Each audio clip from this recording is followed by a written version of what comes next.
You probably haven't seen me in a while, and that is because I have been so busy with a lot of things going on here at the ranch and in my personal life, and I just haven't had the time to make videos. That's really the main reason. And you're seeing me in my winter attire today because you guys are in for a ride with me.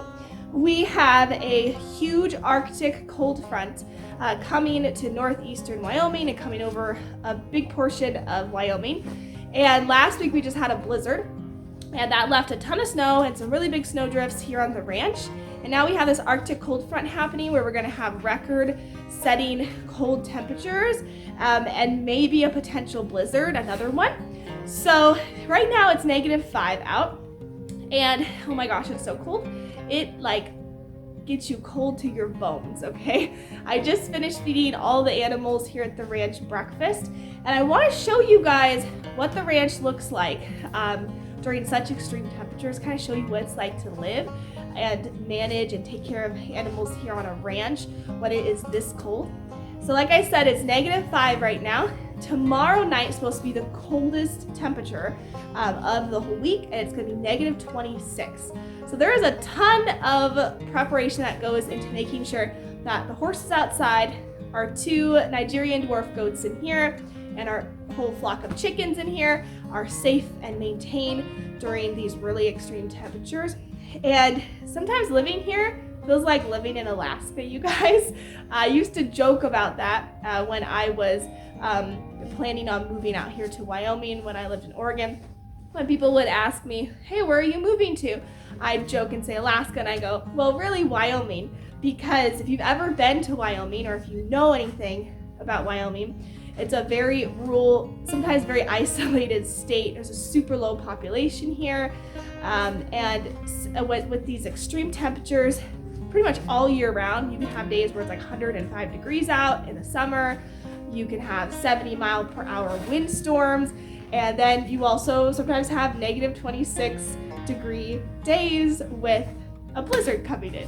So it's all very entertaining, keeps you on your toes, definitely keeps you busy, especially if you have livestock of any kind, because there's so much preparation that goes into making sure that they are safe as well as comfortable over this period of crazy temps. So I'm just going to show you guys around and kind of just let you in on some of the things I'm doing to keep all the animals here at the ranch happy and healthy as we experience these crazy, freezing cold temperatures. Also, I'm a redhead now. You probably noticed I got my hair dyed about a week ago, and I wanted to change because I've had the same hair color and the same kind of hairstyle for the past decade, and I wanted to change it up, and I really like it.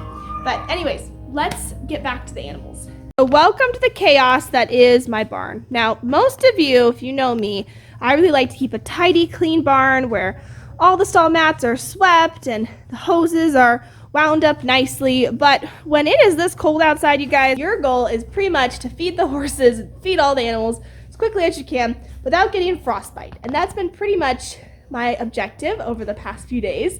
It's so cold, and so that's why we got all this mess here. But anyways, we have our goats, Bramble and Tio, and here they are in here, you guys. So normally Bramble and Tio are out in their dry lot, which is right over there where you see that shelter. But we had a huge snow drift right in front of that gate over there to the right that started to develop, and there's always a snow drift here every winter when we have a blizzard. So I pretty much had to bring them inside into their pen right smack dab in the middle of the blizzard, and I had to pull them in because number one, they were scared. Number two, I just didn't want them to be out there when it was that cold because it's their first winter living outside. Hi, Tio. And so they've been in this small space, but I've been laying them out when I can when the weather is not like -5. Hello, Tio. Say hi to the people. You're so cute. He's so adorable. He's like, do you have treats for me? And then there is his brother. And what's really cute, hi, Bramble. Hello. What you do? Oh, you stretched. Hello. So you see that igloo doghouse over there, you guys? They've been in the doghouse sleeping every night together, all huddled up because I put a ton of straw in there. So for the goats, the main preparation in getting them ready for this kind of temperature was bringing them inside where it is at least 10 to 15 degrees warmer, providing them with a lot of hay because a lot of livestock animals like horses and goats and sheep, they need forage, which is hay, and long-stemmed hay that they can chew and digest, which keeps them internally warm like a furnace. So it's really important that they always have access to hay when it is this cold of weather. And then inside of their igloo doghouse, you can see I have a ton of straw in there for them. At least 4 to 5 inches of straw so they can stay toasty warm, and lots of hay. And also breaking their water every time I come down here. So that has been pretty much what's been going on with keeping the goats happy and healthy during this crazy time we're experiencing. Then we have the chickens, and these girls are all talkers. Oh, hi, Oreo. Are you going to say hi to the camera? Oh, you're so cute. You're so cute. We have Madonna in the nesting box over there laying an egg. So for these girls, hi. You really want to be in front of the camera right now, huh? So for these girls, keeping the chickens healthy during this time consists of, the same things, making sure that they have their feeder filled up with their layer feed. You have so much to say. Wow. There's a lot of things going on here. Feeling chatty. So making sure that the girls have a ton of food in their feeder so they can just free feed and obviously eat to stay warm and happy with full bellies. So it's really a good idea to fill up your feeders for your animals as much as you can, especially if you know a blizzard is coming and maybe if you can't make it out to your barn or if there's a huge snowdrift in front of your entry points. So I always keep this really full. And then providing them with fresh, clean water. I've been breaking the ice in their water, making sure they always have access to that. Keeping all of their roosts clean and their nesting boxes with clean, fresh straw so that when they need to lay an egg, they have a nice, cozy, warm, safe place to lay one. And Madonna's laying an egg right there. And then I also added a lot of fresh pine shavings to their bedding here. I've been doing that like every 2 days. So that way they're not just walking in their cold poop, and they have some pine shavings to absorb their poop and everything. So, and you'll see a lot of times when it's this cold out, a lot of the chickens will be, fairly still. You don't want them to not be moving because that's concerning, because it means you probably have a sick chicken. But like, see over here, Marble. Marble right here is all puffed up, so she's trying to conserve her heat and stay warm. And so that's kind of what you'll see them doing, is poofing up, fluffing up their feathers to stay warm. So it's really important that they have access to their free choice minerals, which would be some grit. It helps them to digest the food in their gizzard. And then they also need access to some type of calcium. So I just crush up the eggshells of the eggs they produce, and I put them out in a free feeder so they can always have access to the calcium if they do need some. And so that's kind of what's been going on with the chickens. So this time of year is an excellent time to find where all of the gaps and holes are in your barn to teach you where you need to caulk and winterize better next time. So we have all the snow that obviously has been just flying in from here. You can see I can see the light through here, so that kind of teaches me that I need to put some type of caulking or a rubber seal between this door cracks so we don't have just a ton of cold air and snow flying in. It's a smart idea to always check how much feed you have left before a storm starts. So before this whole blizzard happened, even last week, I made sure to go out to where I have all the feed stored and check that I have enough alfalfa cubes, chicken feed and stuff, and buy a little bit extra, because it's better to have extra feed than to run out of feed in the middle of a storm, because that is the fuel that keeps your animals' internal furnace, I guess you could call it, nice and warm and toasty so they can survive. So definitely check on how much feed you have left. Another thing that you have to do is check on your hay supply and make sure you have enough, not only for your horses' just day-to-day needs when the temperatures aren't extreme, but for having additional hay for them when the weather gets really, really cold. So for those of you who don't know, horses need forage, and they need extra forage when it is below 32 degrees Fahrenheit or below freezing to stay warm. And so like last night, what I did is I actually set out so many piles of hay, additional piles of hay for the horses to snack on throughout the night, that when I was taking one of our boarded dogs out, because we have a dog boarding kennel here, I was taking one of the dogs out to go potty, and I looked down to where the horses were, and it had been like 3 or 4 hours past when I fed them, and they still had additional hay out in piles that they hadn't eaten yet. And so I almost put out like too much hay, but not really, because it was so cold last night. It was -11 that they needed the extra hay to snack on throughout the night. So make sure that you have additional hay for your animals to eat to help them stay warm.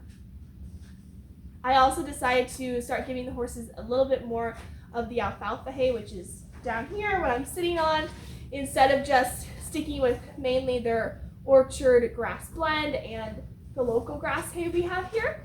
And I did that because alfalfa is richer in nutrients, and it has higher calories in it than the orchard grass blend or the local grass blend. So I was adding a little bit more of that into their feedings, so that way they would have those extra calories, because that is what they need to keep themselves warm. It's really important to weigh your horse's hay with a scale before each feeding to ensure that your horse is getting the correct amount of feed. A lot of people feed their horses by the flake, or they just toss out a few flakes, or they say, oh, every meal he gets 2 flakes. But a flake can vary between anywhere from 3 to 8 pounds per flake, and it's never consistent. So if you open a bale of hay and you give your horse normally 2 flakes, one of those flakes could equal 6 pounds, the other one could be 2 pounds, and then maybe the next morning you grab another flake that's a little bigger. So it's not accurate. It's not an accurate way to measure your horse's feed, and it's really important, especially when it's very cold,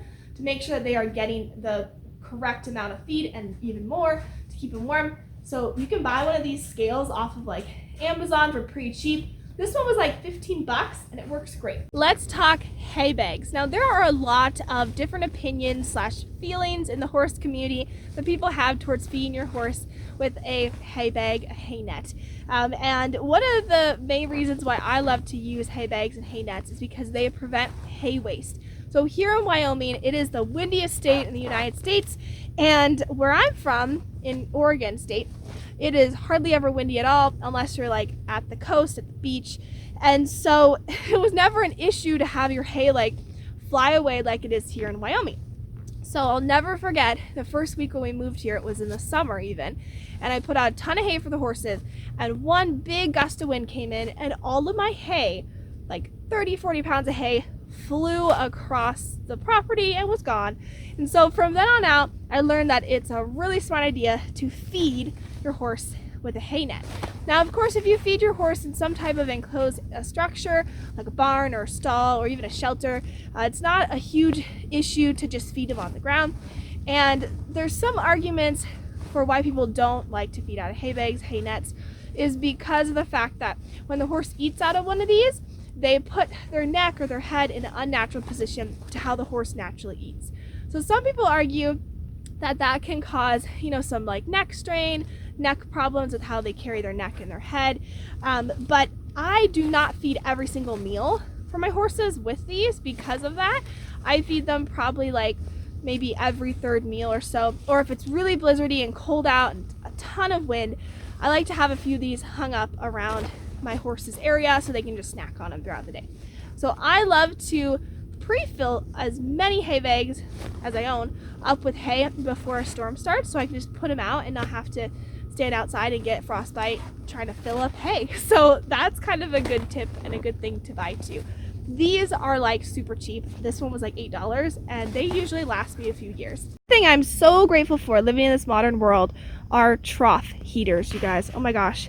They are life-changing, and you cannot live without one if you live out here, because what happens is your trough will freeze within a matter of seconds when it's this cold. So what you guys are seeing here is I have my extension cord for my trough heater, which goes all the way down to the horse's trough over there. I have it run through these PVC pipes. I love PVC because they're pretty durable. Sure, if a horse steps on it like Gunner did last week during the blizzard, he was bucking and freaking out and excited about getting breakfast. He stepped on it and it did break a little bit. But for the most part, these PVC pipes are pretty inexpensive. They last a long time and they help keep your extension cord safe and free from any tears or cuts because it's protected by the PVC. So especially if you have to run it all the way out here to your trough like I do, I need to have that extension cord protected. So I'm so grateful to have a trough heater. You guys, look at that. It's -5 and the water in there is not frozen. Woohoo! I also think it's a great idea to keep the cord of your extension cord attached to some type of stationary object, because if you have that one horse like I do, he's not even my horse, I board him, or I board him, my boarder boards him here. That's Slide over there, you guys. He's such a sweetie, but he is a goofball and he loves getting into mischievous things, so he likes to try to pull this cord out of the trough, and sometimes the actual trough heater right there out of the trough too if the water is low enough. So make sure that you have it attached to something so your horse can't really play around with that cord and pull your trough heater out. And it's really important during these times when it's this cold out to be on top of filling up your troughs when it is somewhat warm enough to do so. So yesterday it was 10 degrees, which doesn't sound very warm, but I came out here and I took the time to do a quick little scrub of it and fill it up, because I knew that for the next 5 to 7 days I would not be able to fill it up whatsoever because it's too cold to do so. So keep your troughs filled at all times in case you don't have access to water. That's also important too. Of course, I gotta show you guys how the horses are doing. So here's Gunner. He is the oldest horse that I own. He is 20 years old. He'll be 21 in April. And he's kind of just finishing up some of his breakfast. But lots of hay to keep him happy. He's super frosty, you guys. Look at that. And, you know, horses, as long as they're provided with enough forage, they can withstand very, very cold temperatures, as long as they have access to a shelter, lots of forage, and he's very frosty, as you can tell. But he's not shivering, and that's super important to watch out for. You got to check your horses in these types of temperature, and all the snow and the frost that you see is actually kind of insulating him, so you don't want to rub that in or try to get it off. He has the puff of his coat, if you can kind of see that, it's so poofed up like a puffer coat that he's actually staying warm as long as he has the forage and he's not shivering. So be sure that you're looking at your horses, especially if it's their first time experiencing these types of extreme temperatures. You gotta make sure that they're doing okay, and you really got to be on top of it to prevent colic or a horse that gets extremely cold and could get sick really fast. And then we have Slider, who I was just talking to you guys about, and he is enjoying the rest of his breakfast too. And before it comes into winter, it's really important to make sure that you have good weight on your horses, because they're going to need that fat to survive the winter. They're going to need the extra weight. So even trying to put extra pounds on them to keep them fat and happy over the winter is a good idea. Slide was a little bit skinny for a while there, so we upped his feed in the fall, and that has really helped him. So now he's at a healthy weight for his body. Here's Gemini. Hi, Gemmers. Are you being a good boy today? I know, I want to touch you, but I'm holding the camera. Oh, you're going to follow me. Oh, hello. So same for Gemini. He's got all that snow and frost on him, and he also has bright eyes, happy demeanor, acting normal. So all those things are important to check when it's this cold out. Good boy, Gemmers. Lots of piles of hay for them. And then we have their shelter. Now, my grandparents gifted me this shelter last year when they heard about how our other shelter over there was not working out for the horses to keep them dry and warm. It's too small, a lot of drafts, and is just not really suitable for the big horses that we have. So super grateful for my grandparents, because this is a game changer All of the horses huddle in here when it is super cold. And I also put it at an angle where it is facing away from the wind, so snow doesn't pile up in here as much as it does with the other shelter that we had that was kind of just facing straight out. A lot of snow and wind would get in there, so super grateful for that. My electric fence, you guys, is still working great even though it is freezing cold out, so really happy with that as well. So yeah, that's how the horses are doing right now. Guys, I can't feel my fingers, which is concerning when it's -5 out, so I'm heading up to the barn